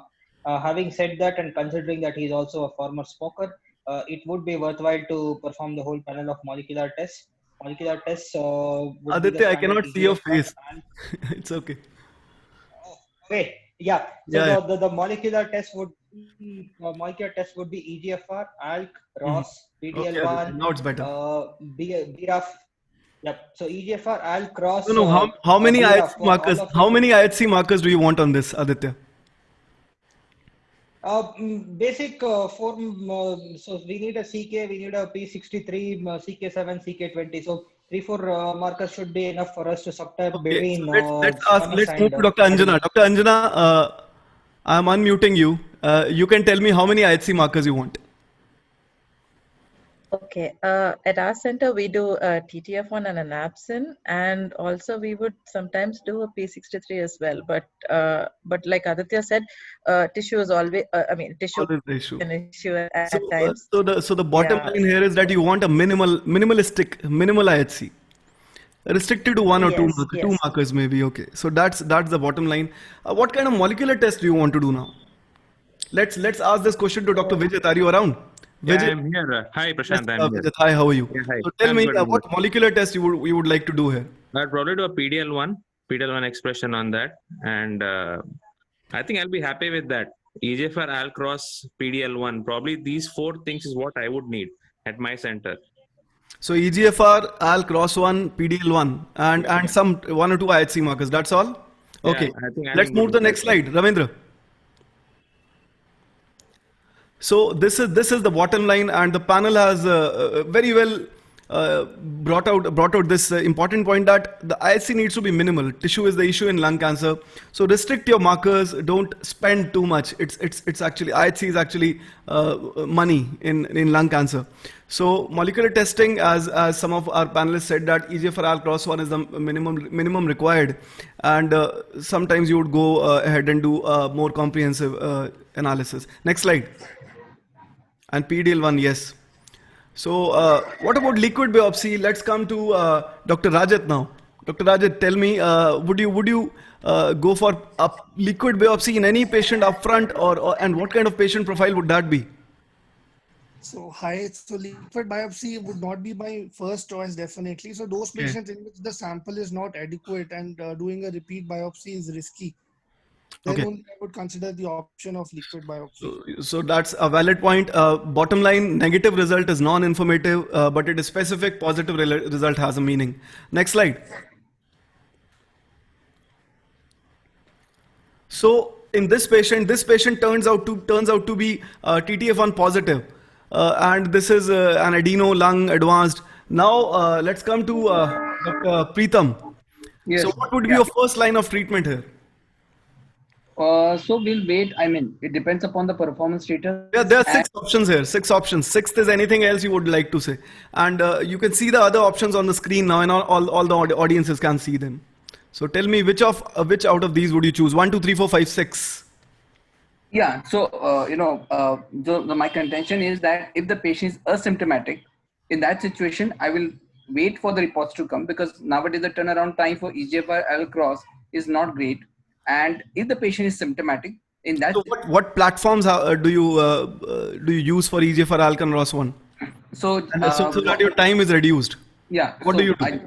I generally give it for the immunohistochemistry for PCR assay for EGFR. For Al cross, generally I prefer the FISH analysis. In that situation, I mean, if I get the results early, if the patients are symptomatic, in that situation I wait for the results to come. Okay, thank you. So you use FISH and PCR here. Dr. Rohit Malde, I can see him. Dr. Rohit, what platforms do you prefer? I can't hear you, Rohit. I can't hear Rohit. Dr. Anjana, can you take this question, please? What platforms would you prefer? Yeah. Okay. For a rapid reporting and start of treatment. Okay, so now in terms of how rapid you want an investigation, what would probably be ideal would be to do an NGS, at least like a limited NGS-based testing for EGFR. Targeted NGS and a hotspot assay. Targeted NGS you're talking of? Yeah, so that's something which we tend to do at our center. But having said that, sometimes cost is an issue, and so we often end up doing a ddPCR for the EGFR. We end up doing an ALK IHC and a ROS1 FISH, and then the PDL1 IHC. So we have an SP263 and yeah, out of these 6, what would you choose now for this patient? This is an adeno. We would wait. I would wait. Wait for the results. Okay. Next slide, Ravindra. Yes. Next slide. So you waited. And the panel did the right thing by waiting, and they have a DEL 19 now, EGFR DEL 19. Now what? You can see these G, E, A, D, and these are not options actually. These are not alphabets, and these are actually drugs. Now tell me, out of G, E, A, D, and O, what would you choose? Let's start with Aditya. Yeah, O for sure. Enough of good first line data in all settings, so O for sure. Aditya is very certain that he's going to choose O. Rohit Pai, I can see him. Rohit, how are you? So unmute yourself and please answer. Out of these 5 options, what would you choose? Please unmute yourself first. I am requesting to unmute you. Okay, Rohit. Hi, sir. How are you? Hi. Tell me now. Oh, sir. Oh, The nation wants to know. osimertinib. Okay, you are also going to choose Aussie. So what Yes. about Dr. Rajat? So my option would also be the same, osimertinib. So everybody is pro Aussie. Anybody who doesn't want OC in the panel, whole panel. I want to know one person who doesn't want OC and wants to choose something else. I would use G. You would use G. Who is that? Rohit? That's me, Malde? Vijit. That's me, Vijit. So Vijit, not great, all great. of my patients can afford OC. So I love you. I love you for that. Great.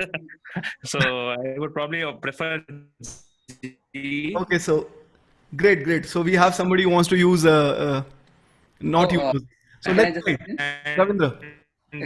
also we have Yeah, Vijit, I'm listening to you. Tell me. Oh no, that was not me actually. So I said that most of my patients can't afford the O, so I'll go for the G. And also we have to look at the uncommon mutations, so we have to be careful about that. So it's about the affordability for you. Yes, So yes. these are the first line agents GEA, D, and O. So these are the first line available options. So many. One more option. I'm going to show you some more. I'm going One to more show you some more. option. One more option we can think of is chemotherapy plus. Absolutely. So I'm going to come to that too. Next slide. So these are the first line studies. As we know, as we can see here, TKIs are better. Next slide. So this is the osimertinib. It has been discussed before me, so I'm going to skip this. Next slide. Better with, definitely much more better with CNS meds, and there is an OS advantage there, although it was a secondary endpoint. Next slide. So this is the PFS and OFS curves for the audiences. That looks very good, separating well. Next slide. So this is the CNS metastasis. It is even better. It looks even better to me. And you can see with CNS metastasis, there is a PFS advantage, definite advantage there. And also the people who progress in the CNS are also much lower with Aussie. Next slide. So this is the median OS, looks good. The p-value 0.046, hazard 0.8. Next slide. So these are adverse events. Aussie looks like well tolerated. Next slide. So there are some issues once the patient progresses on Aussie. So Dr. Rajat, can you take that question for me? So how would you approach a patient who has progressed on osimertinib? What would you do? I would like to do a repeat biopsy first, if it is possible. So you do a repeat tissue biopsy or you go with the liquid? Tissue. I would prefer a tissue biopsy. Okay. Any other different opinions from the panel? Anybody who does liquid first? Aditya? I mean, for convenience. So for convenience, maybe liquid. For convenience, maybe liquid first. But end of the day, a negative liquid does not say too much. Having also said that, Negative is non-informative. That is the bottom line for all the everybody listening. Yeah. Dr. Anjana, you had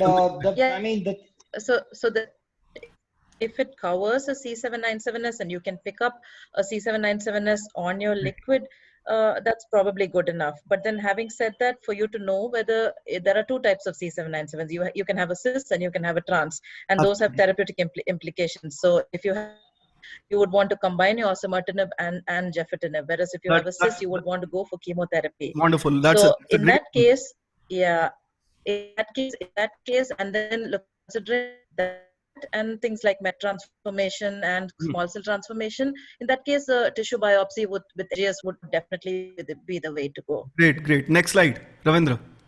So let's let Dr. Rohit Malde take this question. Is FLORA a foolproof study? You are convinced, Dr. Rohit Malde? I'm trying to unmute you, Rohit, but I can't still hear you. So let Dr. Vijit Shetty take this question, please. I don't think it's foolproof. They didn't have Asian subsets actually. Okay, that's a great point. The Asian subset, the study was not powered enough to pick up any OS difference. And now, next slide, please. What about dacomatinib?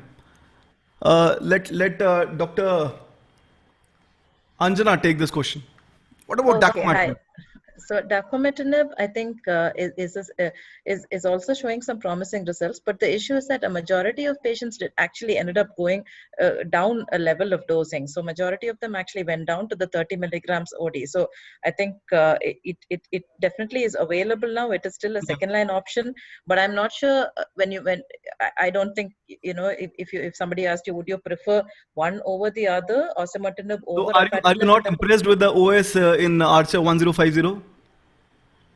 I'm more impressed with the tolerance and with osimertinib. I think points in favor are the quality of life, because having used dacometinib especially as part of the compassionate access program, which was available with it. Thank you. It is actually a horrible. I mean, it's not a nice drug to use. Both the second generation TKIs have that issue. So when it afatinib and dacometinib, same issue with both of these drugs. Now we have an afatinib yes. generic. What about that? Nobody wants that. Nobody wants. It still has the same issues. But the cost has come down definitely. End of the day, the diarrhea is really terrible. The diarrhea is really terrible. Terrible diarrhea. And with afatinib, diarrhea is really terrible. Okay, Aditya. Dr. Rohit Pai, there is a slide on your screen. What are your comments on that?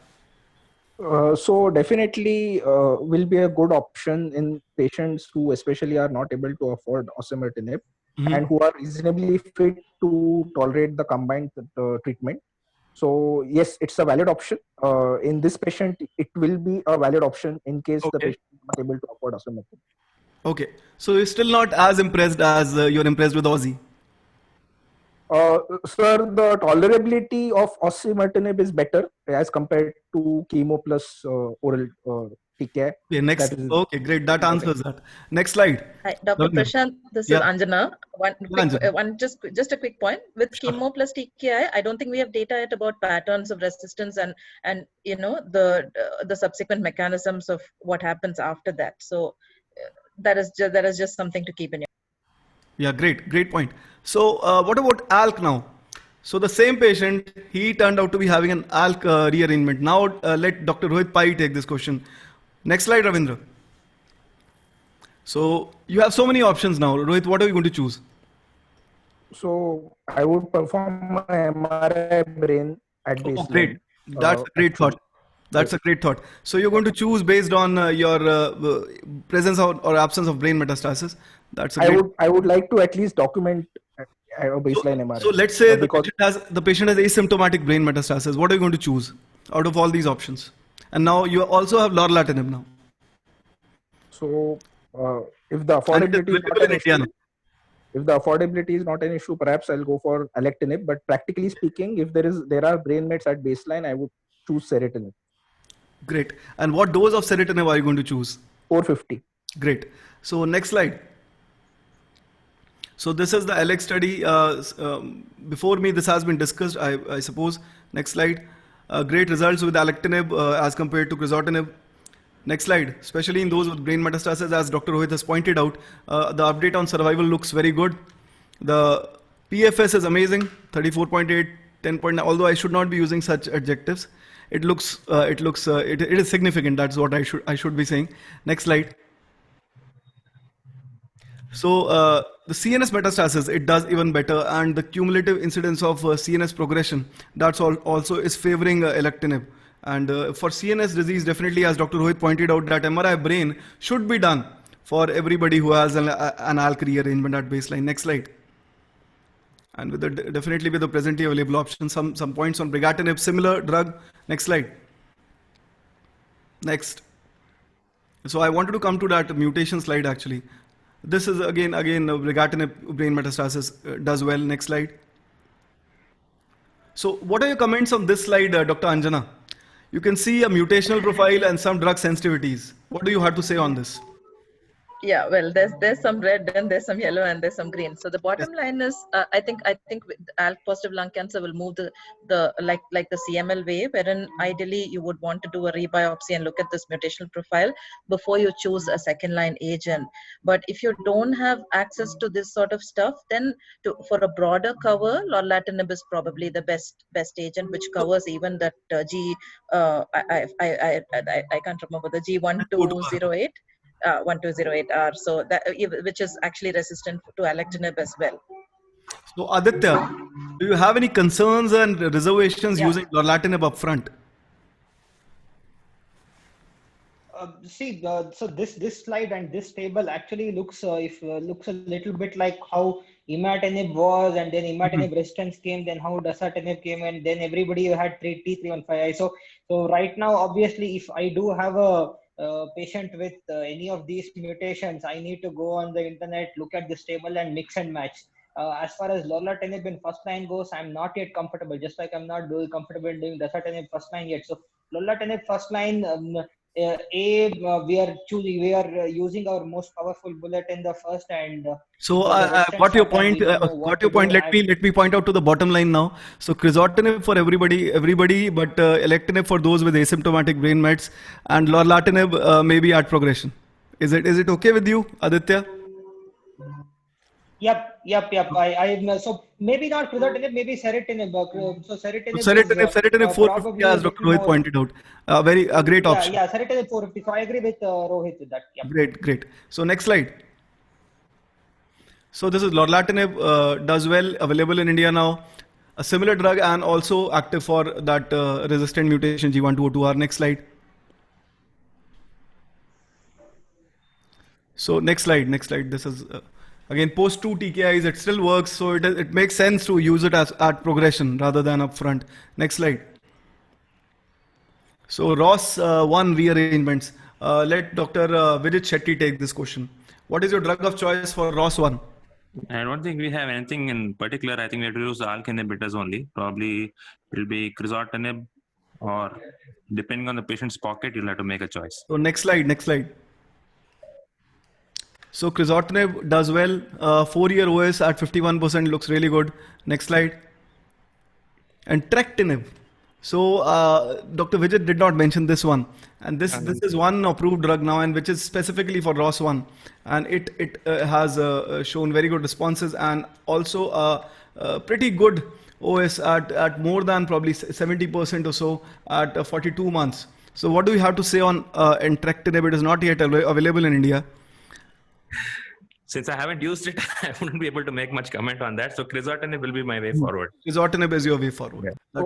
Excuse me, can I make a entrectinib may have, I think the toxicity would be an issue because so I like, as compared to entrectinib in NTRK mutant tumors, I think larotrectinib was better tolerated. So for this entrectinib, it may be an issue. So toxicity is the issue, as Dr. Rohit has pointed out. Next slide. So let's come to BRAF V600E. Is it relevant for anybody in the panel? Yes, it is relevant, and NCCN has approved it as first-line treatment because we have the targeted agents available to us in India, launched recently. Okay, so it is relevant to you. I could see Dr. Anjana smiling when I asked this question. So tell me, Dr. Anjana, what do you feel? Is it relevant for us? Oh, well, it is relevant now that we have drugs targeting the V600E in India, but in terms of a cost effectiveness perspective, I don't know, the kind of patients that we see on a daily basis, probably not. So next slide, Ravindra. You can move forward and skip to the next section. So this is an interesting mutation. I find it interesting. So let's say this patient who we discussed, a 60-year-old gentleman, he actually turned out to be having a sarcomatoid cancer. Then what is Dr. Vijit going to do now? I'm going to give chemotherapy. Okay. And Dr. Aditya?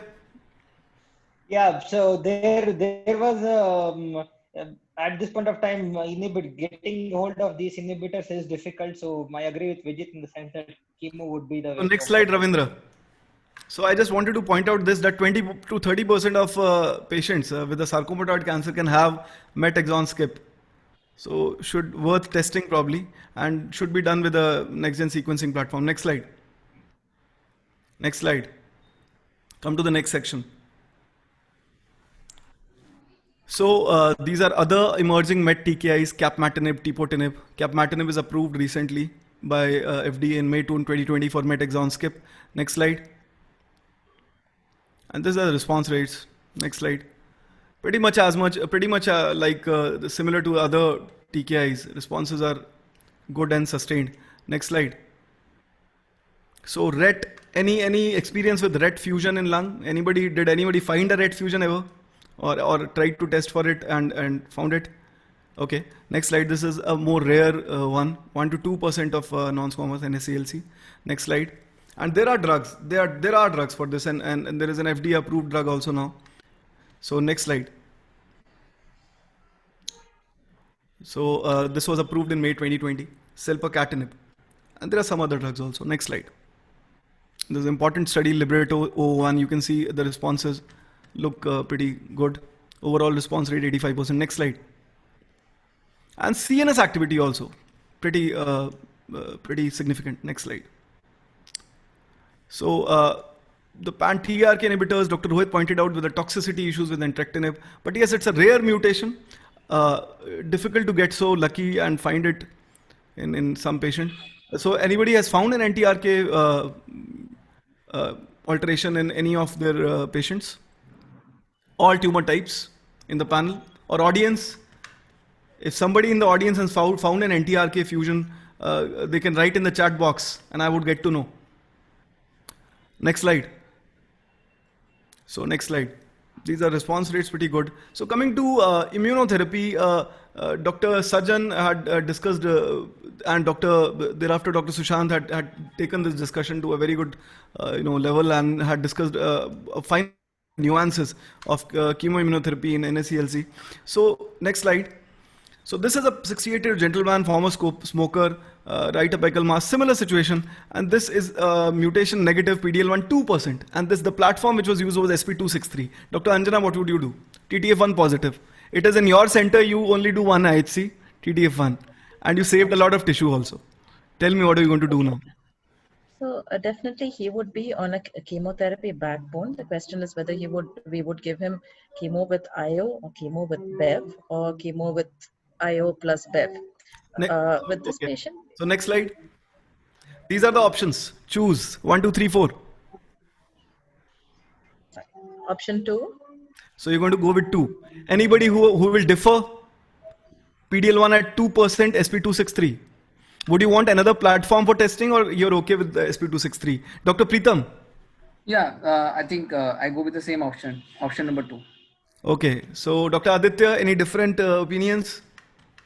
Same option, SP263 is fine. All these platforms are sort of equal. So come to the next slide, Ravindra. This is fine. Okay. So these are the studies, and we have dwelled a lot into these studies. KN189, very important study in this regard. Next slide. Just skip to the next section now. Ravindra. Next section. Next slide, please. Yeah. Next slide. Next. So coming to another case now. Come to the next slide. Yes, this one. So this is again a 68-year gentleman, and this actually is a TTF1 positive tumor again, but it is PD-L1 at 70%. What are you going to do now? Dr. Anjana, same question to you. Okay, I could still offer him a combination of chemo plus immunotherapy. The patient is not very symptomatic. You're still going to offer him a combination CIT? Dr. Rohit Pai? Single agent pembrolizumab. Dr. Rajat? I can't see your face, Rajat. Single agent pembrolizumab. Okay. And Dr. Preetham? Yeah, single agent pembrolizumab. Okay. Next slide. So these are the options I had. Single agent pembro is at the top. But some people, some symptomatic patients where you want a very, rapid response, probably you could consider high tumor burden. Next slide. So this is 407 in squamous now. Next slide. Similar results. So about monotherapy, more than 50%, there is a point made by Dr. Rohit Pai that he's going to use single agent. KN042 is a study which has proven a point, and it says that more than 50% it is good to use a single agent immunotherapy. Next slide. So these are slides from Keynote 024.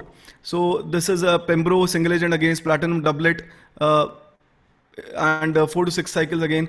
And this says that, next slide, there was a PFS advantage and OS advantage of using single agent pembrolizumab in these patients. Next slide. So 4-2 was again more than 1%, and there is an FDA approval for pembrolizumab both for more than 50% and more than 1%. And this was a study which led to that TPS more than 1%. This again remains an option. Single agent remains an option for more than 1% as well. Next slide. So next slide. Come to the next section. Next section. Go ahead. Now, go back. Yeah. Just I wanted to show this slide. Hold on. This seemed important to me because in the context of Pacific in stage 3 post CCRT, durvalumab maintenance, and even in the EGFR mutated population, there seems to be a case of using a maintenance, but there is about 24% incidence of pneumonia, and that was my question to Dr. Rao also. There was 24% incidence of severe pneumonia post maintenance durvalumab, and if we do that in EGFR mutated patients, it can be difficult in the progressors actually. Come to the next slide. What about TMB? It's an FDA approved marker now. Let me put this question to Dr. Rohit Pai. What do you have to say? So TMB neo-EP more than 10 mutations per megabase, it's an option for in the first line. Okay. Again, practically speaking, if you have to do TNB, we will have to do the comprehensive genomic analysis. We'll have to use a proper platform. And what kind of platform do you use for doing a TMB? Sir, frankly speaking, I have not done a TMB per se. I have not ordered it as of now. I only use the IHC and the PDL. Anybody in the panel would like to take that question? What platform? What cutoff? I think Foundation One does give a very fairly reliable TMB, and cutoff will be more than 10 at least. Maybe more comfortable if we do more than 20. 10 to 20 is intermediate, and less than 10 is low. So Foundation would be the platform, and the problem with Nivo EP low dose, I've tried this in a patient. The dose of EP that we want to give, if we do 1 mg per kg every 6 weeks, the cost is not too bad and the tolerance is fairly reasonable. But if we go over and above that, that would be difficult. Oh, that's an interesting insight, Dr. Aditya. So let me ask a few questions from you, which were put in by audiences in the chat box also. So what are the differences between various checkpoint inhibitors? Are they all the same? Let Dr. Anjana take that question. Well, I think from a broader perspective, they're all probably the same. Okay, just hang on. PD-1 versus PD-L1. Okay, just a second. Yeah, so from a broader perspective, I think they're all the same. It's just a question of exposing your patients to all available treatment, all available therapies. Okay. Would anybody else want to comment on that? Any differences between PD-1 versus PD-L1 versus CTLA-4? Dr. Aditya? So CTLA-4 obviously has a different mechanism of action, and definitely the toxicity profile was also CTLA-4 is more toxic, and then obviously we have had to come to a different level of dosing for any difference between PD-1 versus PD-L1 in your experience and opinion? So by and large, of course, if we just look at the data, the PD-1 inhibitor of pembrolizumab has the best data of all. Mechanism of action wise may not be the difference, but clinical trials and results wise, Pembro definitely has the best data of all, especially in the more than 50% subset, which cannot be said for any of the PD-L1 inhibitors like atezolizumab or durvalumab or avelumab. Dr. Rohit Pai, any difference in toxicity between PD-1 and PD-L1? So PD-L1, actually, theoretically speaking, they are supposed to have slightly lesser toxicity as compared to PD-L1 drugs. But frankly, clinically, I have not found any significant difference between the toxicity. So somebody in the audience had asked this question: durvalumab in small cell lung cancer. Would anybody like to take that? So I think any opinion? Data is out, and let's make it broader. IO in small cell. What is the role of IO in small cell? Anybody uses it? Dr. Aditya. So chemo immuno combination in extensive stage small cell first line I have used with, What do you to be experience honest, with that? very good results. No, so I've used, I tried it with Tecentriq in 3-4 patients, even with upfront brain mets. They've been alive after 12 months of starting using. I've just started one with durvalumab, but again, the data on durvalumab also looks quite good. End of the day, IO has to be given in small cell because we know that although there is a good initial response to the chemo, the disease does come back fast. So any sort of a maintenance is going to help the patient. So Doctor, I can see in the chat box, Dr. Abhishek has asked, what is the patient selection criteria? I think this slide can show that, the Checkmate 227 selection criteria. The Nivo-EP combination, you can see here the stage 4, squamous, non-squamous, no previous treatment, no sensitizing mutations, ECOG PS 0 and 1. I hope that answers that. So that's all from the panel discussion. Thank you, the amazing esteemed panelists. We had a great discussion. Thank you for your insights. And I would hand it over to Dr. Sumant Gupta now. Thank you, Prashant. Thank you for your panel discussion. As always, it was lovely. And I'll request Dr. Pendarkar sir now to conclude the meeting with his expert comments and guidance as always. Ravinder.